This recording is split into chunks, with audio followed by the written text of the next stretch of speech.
आवाज़ अब तक आ रही होगी। कल जो हम लोगों ने किया था ये टैली ERP9 में, सो उसमें आपको कुछ इंटरफेस मैंने दिखाया था। बट ऐसा है कि अभी टैली ERP9 से ज़्यादा वैल्यूएबल जो मार्केट में टैली प्राइम है, सो हम लोगों को टैली प्राइम ही सीखनी चाहिए, क्योंकि जिस चीज़ की ज़रूरत हो वही सीखनी चाहिए।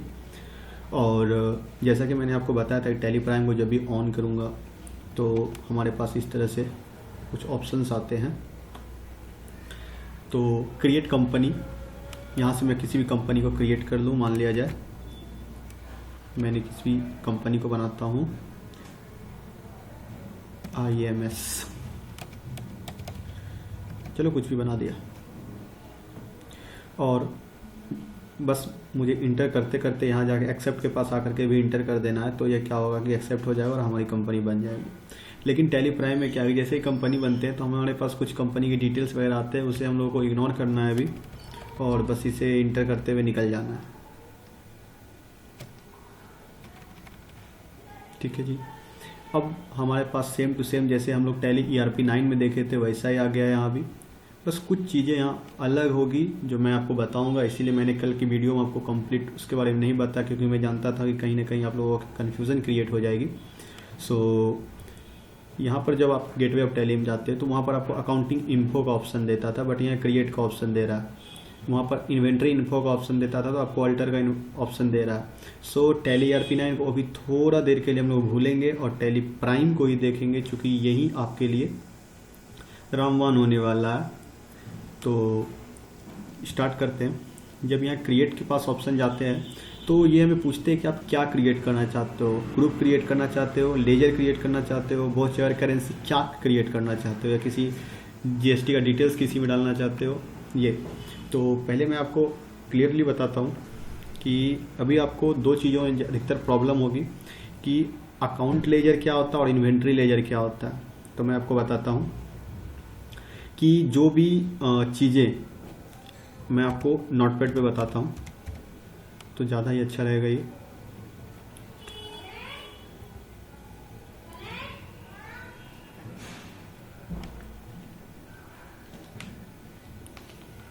जो भी चीज़ें स्टॉक से कनेक्टेड होगी, जैसे मान लिया जाए मोबाइल,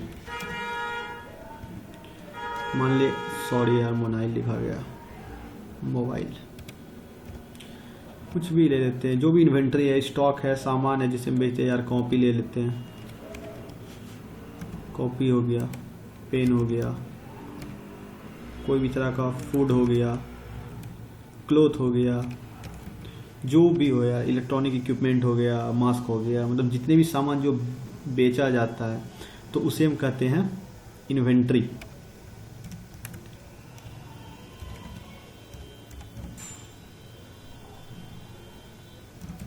आई थिंक इन्वेंट्री का स्पेलिंग मैंने गलती TORY होता है, इन्वेंट्री, यस। तो inventory is you can say stock. Okay, inventory जो हमारा होता है ये क्या होता है, स्टॉक। क्या हमारे पास स्टॉक है। तो यदि मेरे पास मान लिया जाए कि बेकरी है, मैं बिस्किट, केक वगैरह सारा चीज़ बेच रहा हूँ, और मैंने उसमें कोई नया प्रोडक्ट को इंक्लूड किया है। मान लिया जाए मैं उसमें बिवरेज लाता हूँ, कोका कोला, ठीक है जी।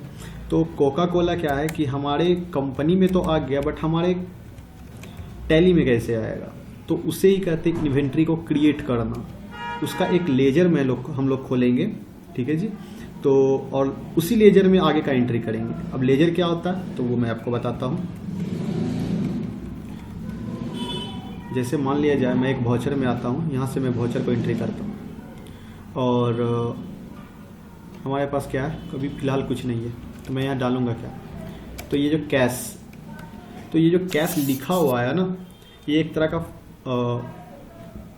कुछ, जैसे मान लिया जाए, आप बोल सकते हो, मान लिया जाए कि किसी व्यक्ति का नाम हो गया, किसी सामान का नाम हो गया, वो नाम जो इसमें उसका एक पूरा का पूरा एक परफॉर्मा बनाने का प्रैक्टिस होता है, उसे ही कहते हैं हम लोग लेजर, ठीक है जी। तो हम लोग लेजर को क्रिएट कर सकते हैं। यहाँ से क्रिएट में जा करके इन्वेंट्री मास्टर, ये मास्टर है और इसके अंदर इतना सारा इसका ऑप्शन है। इसमें आप स्टॉक ग्रुप को क्रिएट करना चाहते हो या स्टॉक कैटेगरी को क्रिएट करना चाहते हो, स्टॉक आइटम को क्रिएट करना चाहते हो, यूनिट को, लोकेशन को, किस चीज़ को आप कनेक्ट करना चाहते हो करेक्ट में। बट ये सिर्फ मैं आपको बताने के लिए दिखा रहा हूँ, बाद बाकी सिर्फ और सिर्फ अकाउंट और इन्वेंट्री में अंतर आपको समझ में आ जाएगा, क्योंकि मैं इस तरह से आपको बताने वाला नहीं हूँ, और क्योंकि ये एक बहुत ही लेंदी प्रोसेस और ये बहुत ही फालतू टाइप का प्रोसेस है जो कि आपको इंस्टीट्यूट वगैरह में बताया जाता है। बट आपको ऐसा बताना है हमें कि आप कहीं भी काम करने के लिए सक्षम हो सके, आप खुद से अपना खुद का स्टार्टअप कर सके। चलो, तो मैं आपको बता दिया हूँ कि इन्वेंट्री क्या होता है। अब यह मैं देखता हूँ कि अकाउंट क्या होता है। अब इन्वेंट्री क्या होता है कि मतलब किसी भी तरह का स्टॉक होता है, बट अकाउंट होता है कि क्या, किसको बेचें, किससे खरीदें, उस पर क्या टैक्सेस वगैरह लगा। तो ये सारा जो चीज़ है जो स्टॉक के अलावे है वो अकाउंट है। बस हम लोग इतना ही जानेंगे, चाहे वो बैंक का एक लेजर बनाना हो गया या फिर किसी आदमी के नाम का लेजर बनाना हो गया, किसी एक्सपेंसेस हो गया, स्टाफ हो गया, जो भी चीज़ें एवरीथिंग एक्सेप्ट इन्वेंट्री आप उसको अकाउंट में ही डालोगे। ठीक है जी। तो अब आपको मैं इस इंटरफेस के बारे में बताता हूँ। यहाँ से क्रिएट के बारे में मैंने बताया, ये होता है अल्टर। अल्टर का मतलब पहले समझो क्या था, कुछ चेंजिंग करना होता है। तो अल्टर में जब जाता हूँ मैं, तो यहाँ पर बता रहा है कि आप किस चीज़ को चेंज करना चाहते हो, ग्रुप को, लेजर को, करेंसी को, वोचर टाइप को, किस चीज़ को आप चेंज करना चाहते हो। हालांकि मैं कुछ चीज़ को चेंज नहीं करना चाहता हूँ, इससे कोई दिक्कत नहीं है। ठीक है। चार्ट ऑफ अकाउंट, सारे जितने भी तरह का अकाउंट है उसका एक चार्ट बना के रख देते हैं। ये देख सकते हैं आप लोग, ये खाने वाला चार्ट मत समझ लेना यार। फिर आता है वॉचर्स, ये आपका मेन हो गया यहाँ से। फिर आता है डे बुक, किस दिन का एक दिन का पूरा बुक्स हो, ये मतलब बना के रखते हैं। ये बैंकिंग, बैलेंस शीट, ये आपको बैलेंस शीट समझना जरूरी है। ये भी आपको मैं नहीं बताने वाला हूँ, क्योंकि मैं पहले आपको एंट्री करना बेसिकली बताऊंगा। फिर आता है अपना प्रॉफिट एंड लॉस अकाउंट, जिसे पीएल अकाउंट भी कहते हैं और इसे बीएस कहा जाता है।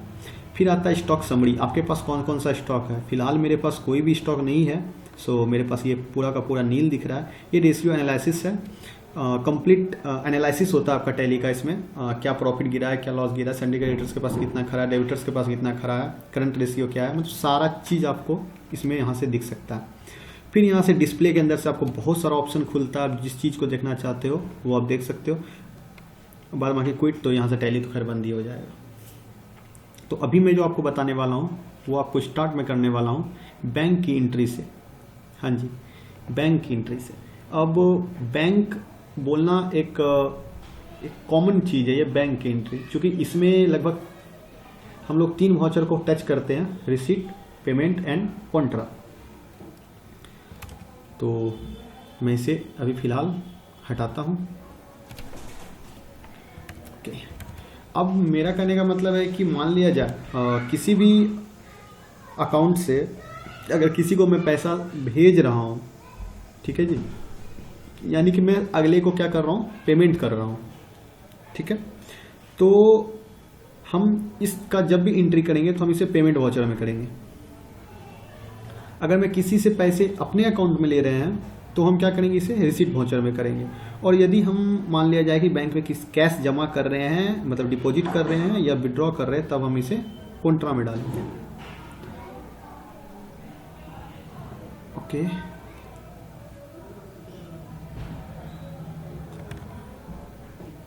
चलो, अब मैंने जहाँ तक कि आपको कल बताया था कि ये जो भी कुछ अलग कलर की जो होती है लेटर्स, वो आपकी शॉर्टकट की है, जैसे वाउचर। तो अभी मैं भी प्रेस करने वाला हूँ, आप देखना एक कंप्लीट आपके पास एक वाउचर खुल जाएगा। ये पेमेंट की वाउचर खुली हुई है। तो अब मैं यहाँ से बताता हूँ आपको। आप हमारे कर्सर को देख पा रहे हो, देखो यार, अभी मैं उधर ही जा रहा हूँ। ये F5, इससे क्या होता है कि पेमेंट का वाउचर खुलता है। F6 रिसिप्ट का वाउचर खुलेगा, F7 जर्नल का वाउचर खुलेगा, F8 सेल का वाउचर खुलेगा, F9 परचेज एंड F10 जो भी है अदर वाउचर्स, जैसे ये सेल रिटर्न हो गया, परचेज रिटर्न हो गया, या आप एक्स्ट्रा भी कुछ डाल सकते हो यार। ठीक है जी। अभी आपको ऑटो फिल चेंज मोड वगैरह को नहीं देखना है, मोड डिटेल्स को भी नहीं देखना, बस आप इतना देख लो यार। डेट से लेकर के F9 तक ये भी देखो, F10 को भी मत देखो। F1 से F9 तक की आपको चीज़ों को जानना है। तो चाहो तो आप नोटपैड में भी लिख सकता हूँ मैं आपके लिए, बट जब यहाँ दिया हुआ है तो आई थिंक कि नोटपैड में लिखना कुछ खास ज़रूरी नहीं है। तो जैसे कि मैं यहाँ से क्लिक करता हूँ F2 को, और हाँ, टैली में कहीं भी माउस का यूज नहीं है। अगर कोई बोलता है ऐसा तो उसे, वो बेवकूफ़ है बोलने वाला भी, आप उसे डायरेक्ट इग्नोर करो यार। टैली में कहीं भी माउस का यूज नहीं है, क्योंकि आपको बताना है इसलिए मैं इसमें माउस को दिखा दे रहा हूँ, क्योंकि मेरे पास अभी वो सुविधाएं उपलब्ध नहीं है कि मैं आपको राउंड करके वहाँ पर कुछ दिखा सकूँ। जैसे F2 में आता हूँ मैं, तो देखो यार डेट, वॉचर डेट का ऑप्शन आ जाता है। तो मैं मान लिया जाए यहाँ 1 अप्रैल लिखता हूँ। और एक चीज़ और क्या है कि यदि मैं F2 प्रेस करता हूँ तो 2/4/2021 जैसे यहाँ लिखा हुआ है, तो मैं अगर 5A भी लिख दूंगा, चूँकि A फॉर अप्रैल होता है, M for May, J for June, फिर JL फॉर जुलाई कर सकते हैं, फिर से A फॉर अगस्त हो जाता है, AU है आई थिंक लिखा जाता है उसमें। तो 4A21 अगर मैं लिखता हूँ तो ये ऑटोमेटिकली क्या होगा, 1 मिनट,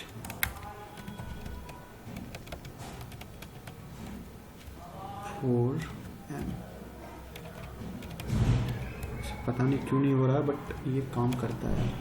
अच्छा, ये एजुकेशनल मोड में है ना। 1A लिखता हूँ मैं, ये देखो ले लिया यार। फिर मैं यहाँ 2A लिखता हूँ, 2A ले लिया। आई थिंक 2 ही डेट लेंगे अब ये, 3 नहीं लेगा ना, नहीं 3 नहीं ले रहा है, क्योंकि अभी एजुकेशनल मोड में। मैं आपको कल से इसे लाइसेंसी मोड में बताऊंगा, जिसमें कि आपको कंप्लीट अकाउंटिंग अच्छा से समझ में आए, बुक कीपिंग अच्छा से समझ में आए, ताकि आप कहीं भी काम करने के लिए खुद में एक किसको बोल सकते हैं कि कंप्लीट तैयार हो जाओगे यार। ठीक है, तो अभी मैं बताने वाला हूँ ये आपको वोचर्स। तो वोचर्स में क्या है कि मान लिया जाए मैं एक बैंक बनाता हूँ। पहले तो मैं बैंक जाता हूँ और क्रिएट करता हूँ एक बैंक को। क्योंकि बैंक है तो स्वाभाविक बात है कि वो लेजर होगा। ठीक है, अब मान लिया जाए STATE बैंक ऑफ, सॉरी यार इतना ही रहने देता हूँ, 338। मान लिया जाए अकाउंट का 3 नंबर मैंने लास्ट में लिखा।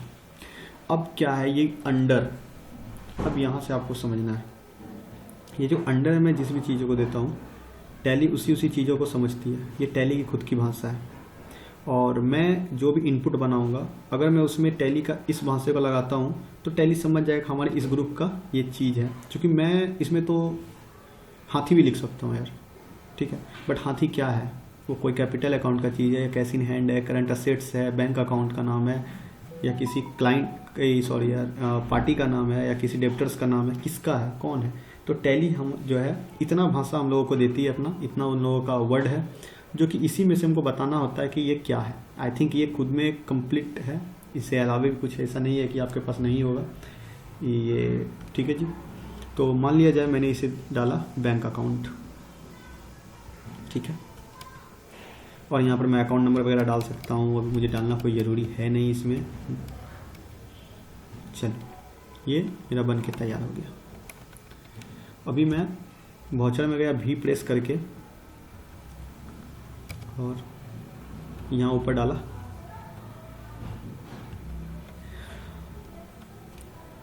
F4, क्योंकि इधर F4 से स्टार्ट है, मैं F4 से स्टार्ट करता हूँ। और एक चीज़ की यहाँ मैं F12 करके इसे सिंगल एंट्री मोड में डालूंगा।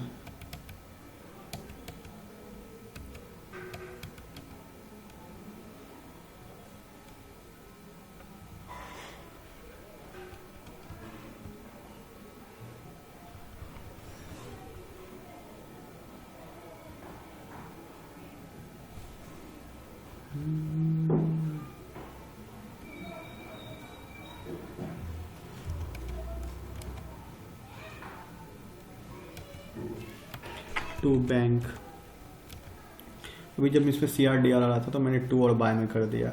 इट मीन्स कॉन्ट्रा क्या है ना कि इसमें कैश डिपॉजिट करते हैं। ठीक है जी, कैश डिपॉजिट करते हैं।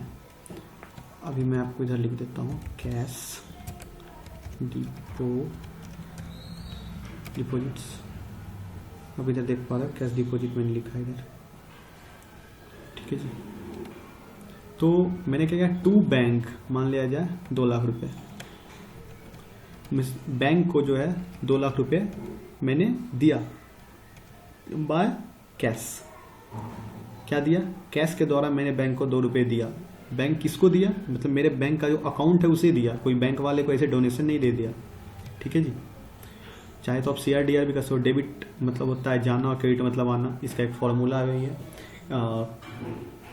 Credit comes in and debit goes out, ये तो पता ही होगा यदि आप कॉमर्स से हो या फिर कोई भी सब ये मतलब स्ट्रीम से हो यार, ये तो बहुत फेमस फॉर्मूला है।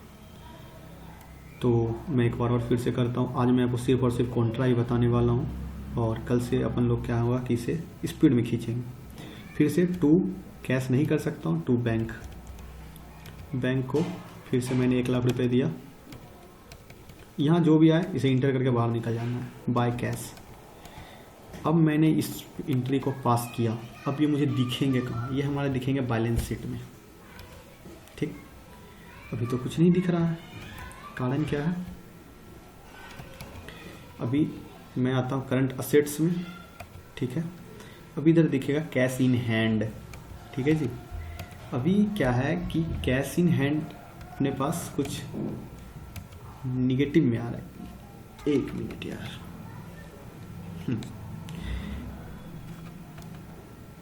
ये देखो कैश इन हैंड, बैंक क्या है? कैश डेबिट हुआ है।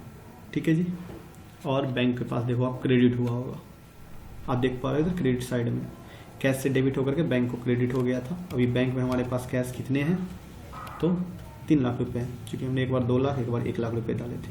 तो यहाँ से क्या हुआ कि मुझे पता चलता है। अब इसकी एक शॉर्टकट मैं आपको बताता हूँ कि मान लिया जाए मुझे चेक करना है डायरेक्टली कि बैंक में क्या अमाउंट है। बैलेंस शीट के लिए B, current assets, bank account and ये। तो हमारे पास बैंक में ये 2 ट्रांजेक्शन्स हुए हैं, और कैश देखने के लिए ऊपर में ही कैश इन हैंड है। तो हमारे पास कितना कैश वगैरह है, डेबिट हो चुका है, चूँकि ये कहीं ना कहीं देखा जाए तो मेरे पास माइनस में है। ठीक है जी। तो अब इसका मैं एक आपको तीसरा शॉर्टकट बताने वाला हूँ जो कि बहुत ज़्यादा यूज़फुल होता है। आप यहाँ करोगे DAC। अगर आप कैश देखना चाहते हो तो आप करोगे DAC। अब क्यों किया भाई मैंने DAC? तो D for display, okay, A for account book and C for cash ledger, है ना। आ गए मैं यहाँ। अब मैं यहाँ से आपको डायरेक्टली दिखाता हूँ। DAC आ चुका हूँ मैं कैश के पास। कैश मेरे पास 3 लाख रुपए हैं जो कि डेबिट में है, मीन्स निगेटिव में होंगे ये। ठीक है। अभी मैं आपको पूरा का पूरा कैश डिपॉजिट करने का आपको मैंने बताया है। अब मैं बताता हूँ कैश विड्रॉ कैसे करूँ। फिर से मैं वापस अकाउंटिंग वाउचर में आ चुका हूँ, जिससे मैं दिखाता हूँ आपको भी ये, और यहाँ मैं करता हूँ एंटर। अभी मैंने क्या किया? टू बैंक बाय कैश, मतलब कैश के द्वारा बैंक को गया। अभी मैं क्या कहूँगा? बैंक से कैश को गया। इट मीन्स बैंक से जो पैसा मेरा विड्रॉ हुआ, तो टू कैश। ठीक है। मान लिया जाए मैंने दिया 2 लाख रुपए बाय बैंक। इट मीन्स कि बैंक का जो अकाउंट था जिसके पास लगभग 3 लाख रुपए थे, उसने क्या किया? कैश से मतलब 2 लाख रुपए को विड्रॉ कर लिया कोई, तो इस कारण बाय बैंक टू कैश। यहाँ से आप चाहो तो डिटेल्स दे सकते हो, बाद बाकी आप नहीं भी दे सकते हो, कोई दिक्कत होने वाला है नहीं। अभी मैं इसे दिखाता हूँ इसका इफेक्ट कहाँ आपको पड़ेगा। मैं दोबारा आता हूँ बैलेंस शीट में, बैट बी प्रेस करके भी आ सकते हो इधर। फिर मैं आता हूँ करंट असेट्स में, कैश इन हैंड में। अब बताता हूँ कि देखो यार, इधर क्या था कि कैश डेबिट हुआ था। ठीक है। और बैंक के पास जाकर के ये क्रेडिट हुआ था, देख पा रहे हो, बैंक के पास क्रेडिट हो गया था। लेकिन बैंक ने क्या किया कि अब इसे कैश को डेबिट कर दिया, सॉरी कैश को क्रेडिट कर दिया। देख पा रहे हो, कैश को क्रेडिट कर दिया, बैंक के पास डेबिट हो गया। इट मीन्स कि अभी तक बैंक के पास जो हमारे पास 3 लाख रुपए दिख रहे थे, उसमें से हमने ये 3 लाख, उसमें से मैंने 2 लाख रुपए निकाल लिया। अभी जो क्लोजिंग बैलेंस है ये क्या है? 1 लाख रुपए। अब मैं आपको ये 3 जो ऑप्शन हैं इसके बारे में बताता हूँ। ओपनिंग बैलेंस क्या होता है कि मान लिया जाए 31 मार्च 2020 को मेरे पास जो भी अमाउंट था, तो ऐसा थोड़ी ना यार कि मतलब साल जब खत्म हो गया तो पूरा का पूरा अमाउंट ही बैंक से नील कर दूँ, ऐसा नहीं होता ना, कुछ रहता है। तो उसे मैं क्या करता हूँ, ओपनिंग में दिखाता हूँ कि उतना रुपया मेरे पास अभी पहले का है। ये होता है करंट टोटल, मीन्स इस मंथ मैंने कितना का ट्रांजैक्शन किया। 3 लाख रुपया डेबिट किया था और 2 लाख रुपये क्रेडिट किया था, किस में? कैश में। अभी आपको मैं जान रहा हूँ कि यहाँ से प्रॉब्लम हो रहा है कुछ कि स्टेट बैंक में तो यार यहाँ डेबिट दिख रहा है, बट मैं बोल रहा हूँ स्टेट बैंक में क्रेडिट हो रहा है। कैसे? बट ये डिपेंड नहीं करता है कि यहाँ क्या लिखा हो, डिपेंड करता है कि आप लेजर किस चीज़ का खोला हो। अगर कैश का लेजर खुला हुआ और डेबिट है, इट मीन्स कैश में डेबिट हुआ, तो श्योर सी बात है भाई कि बैंक में क्रेडिट होगा। यहाँ भी कैश में डेबिट हुआ, लेकिन ये जो क्रेडिट दिख रहा है ये भी कैश में दिख रहा है। इस बैंक का तो एंट्री है यार, इसके साथ किया गया एंट्री को है। आप देख सकते हो कि देखो यार कैश है इधर, इधर क्रेडिट है, तो आपके हिसाब से तो यार बैंक में क्रेडिट होना चाहिए, लेकिन ऐसा कोई नहीं है। देखो कैश में क्रेडिट, बैंक में डेबिट है ना, बट यहाँ पर उल्टा है, क्योंकि डिपेंड करता है कि ये क्या है, इसका कहानी बताया जा रहा है। ठीक है, तो आज मैंने आपको कैश विड्रॉ और कैश डिपॉजिट का बता चुका है। तो अभी क्या करना है कि आपके लिए होमवर्क होगा कि सोचो यार कि मतलब अगर मैं विड्रॉ करता हूँ तो क्रेडिट और डेबिट को कैसे लिखूंगा, और भी डिपॉजिट करता हूँ तो क्रेडिट और डेबिट को कैसे लिखूंगा। ये मैं आपको नेक्स्ट वीडियो में बताऊंगा। ये आप एक बार लिख करके आओ, या इसी वीडियो के कमेंट में आप रिप्लाई कर सकते हो। तब तक के लिए गुड बाय। अभी मैं इसे वापस बंद करने के लिए पीछे आया हूँ और एंटर, इस नोटपैड को भी मैं बंद कर देता हूँ। और यदि आप पेड सर्विस लेना चाहते हो या सीखना चाहते हो तो आप इस नंबर पे कॉल कर सकते हो। चलो।